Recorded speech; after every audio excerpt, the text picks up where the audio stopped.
The first thing that they've got here is traveler can get authentic experience of local area. Now, because I connect homeowners with guests, and because the two of them can interact, then the guests can tell, the homeowners can tell the guest about the local area, places to go, places that are not in the brochure, places that they can actually have authentic meal. They might even be able to speak the local language with them or learn something. This is an experience that, regardless of money, hotels do not offer.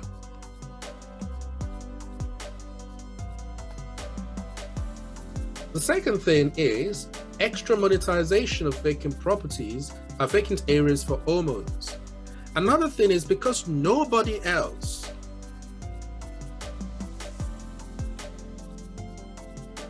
is offering homeowners to rent out their place on a daily basis or on a day-by-day basis, if you're a homeowner and you wish to interact with guests and you wish to rent out your place on a day-by-day basis or for a short period of time, there is nowhere else you can do that apart from us. So you have to come to Airbnb for that to happen. You have to create an account with us.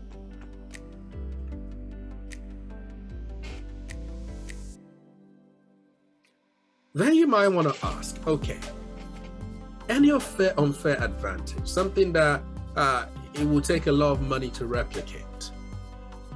Now you say, okay, there are a few things we have in here in terms of the homeowners can rent out space. Any homeowner can rent out space through us. So we got that as an unfair advantage. Nobody else is offering that.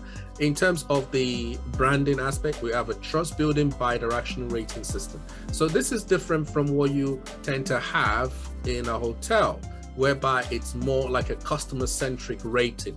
How do the customer feel about the hotel? About how the hotel feels about the customer.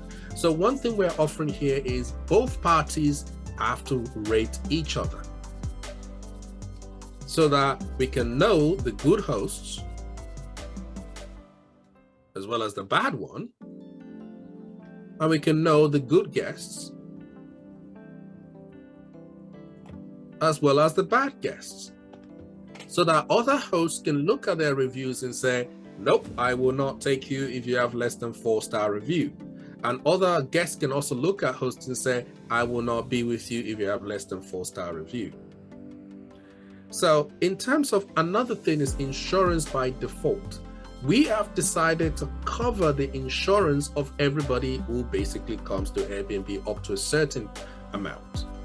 That is to say, you as a homeowners do not need to worry about your own personal home insurance.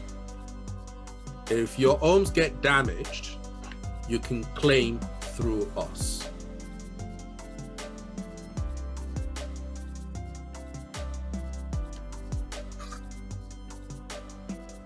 Now, so far, your friend might be starting to sound a bit less and less crazy. You now know that clearly there was a problem that you're seeing. A solution solves the problem. You understand why it has this first mover advantage. And you can see that it also has a few unfair advantage up its sleeves. You might then want to know who is actually going to use the Airbnb that it's about to put together. And it says, look, travelers looking for an adequate accommodation experience for low price. So young travelers perhaps looking for, I want to travel across Europe, I want to travel to some cities, I just want to see what's going on in there. I'm not too fussed about the place. I just want a very good accommodation that I can basically sleep in, get away, and go get other things. That's why it was called Airbed and Breakfast.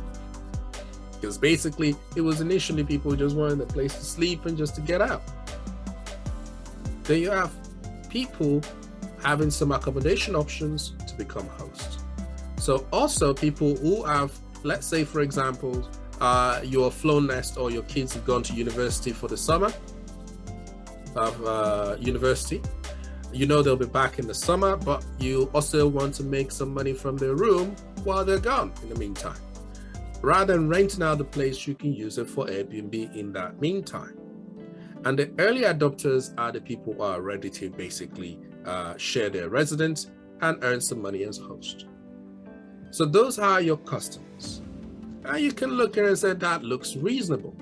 Basically, I want a cheap place to stay while I travel, and I have a place that I don't really use for anything other than maybe just storing a few things in there, which if I clear out can give me a few amounts of money each month.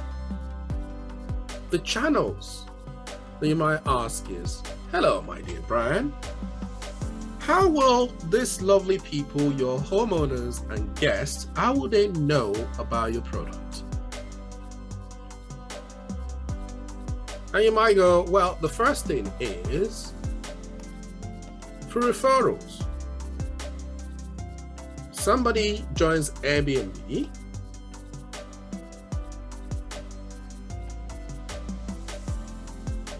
they like the experience, and we tell them that, by the way, if you tell your friend to also use Airbnb, either as a guest or as a host, you might get a free stay for your next booking, or you might get £50. So that way, the word of mouth, they have an incentive to spread it around. Oh, I refer this guy, so I get 50 quid from him, I get 20 quid from him, or I invited a friend to list their room, and I get this much money from them. The second one is recommendations. The first time I personally heard about Airbnb was from a dear friend of mine who went to Canada. When he came back, he could not stop raging about this place that he stayed in. He was like, oh my God, I had this whole flat to myself. It was better than a hotel. I enjoyed every single moment of it. It was even cheaper than a hotel, and he just loved the experience. He wouldn't stop raging about it. At the time, I'd never stayed at Airbnb, and I was still in the hotel. Like, yeah, that seems like a lot of trouble. But it was like, no, Frank, you gotta try it. It's really, really amazing. And the passion at which it delivered, it made me think, even though I thought this was a daft idea, it might be worth spending one night or two just to see what it was all about. And of course, we're not just going to stop there, and we're going to look at things like your traditional advertising. Either online, offline, on billboards, and that's how people will know that Airbnb is a thing. So at this point in time, we know that they have the audience, they know their audience. We also know that they have a way to connect their audience to their product. And it's not a far-fetched way. So we can see that it looks reasonable, it looks relatively good. Then goes to our next. And the next thing we now want to understand is the cost structure. What are you going to spend my money on? Since you're telling me about this and you're asking for an investment for me to join, what are you going to spend my money on?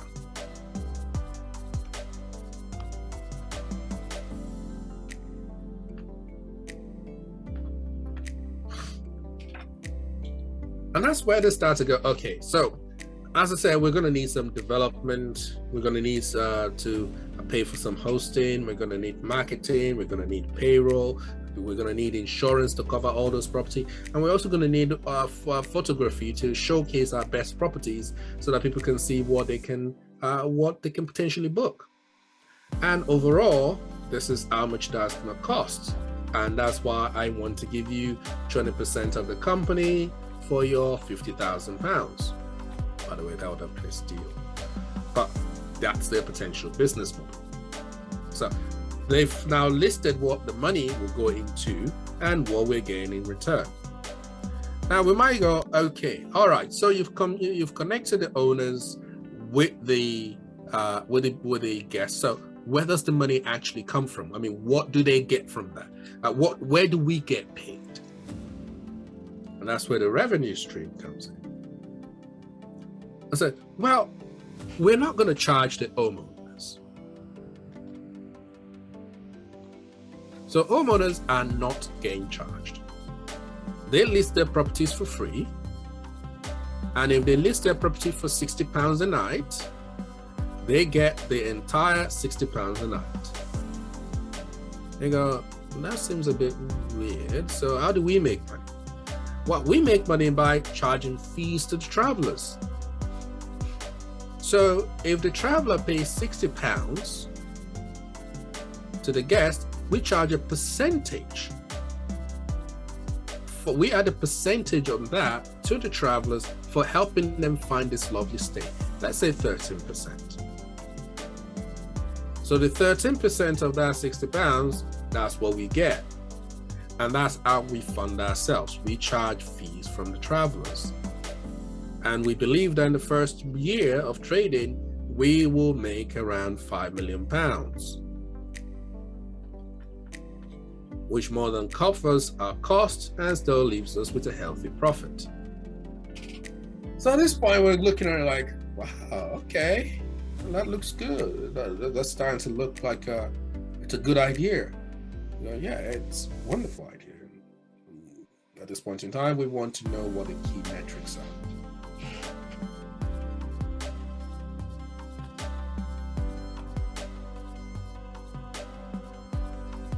The key metrics, as I said earlier, is our attempt to try and understand how would we know whether this is going good or whether this is going bad. And I say, look, all right, the first thing we're going to notice, is one of the first milestones, is the number of views to booking. So how many people enter our website and how many of those people actually book something? We're going to look at the numbers of hosts that have applied. So how many properties do we now have on our property? Do we now have on our portfolios? How many people is looking to get an Airbnb? We're also going to be looking at some Google Analytics to support how this is growing. At this point in time, even if you're not yet ready to put your money into this Airbnb structure, at the very least, you could now decide that Brian Chesky is not mad and that there is some substance to this idea of Airbnb. Just as an aside, the Airbnb did float as a public company last year and is currently worth several billions.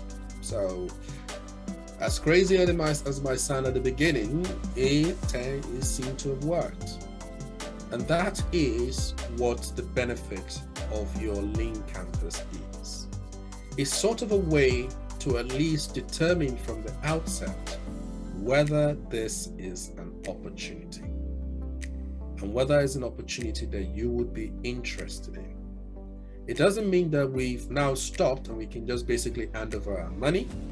It simply means that at this point in time, we think that there is something in the whole money thing, that there is something in the idea that is worth further investigation. And if it passes all those other tests as well, then could be worth our investment. Thank you very much on this part of the course, and I will then move on later on swiftly, if you have the time, just click on the next, to the next in line.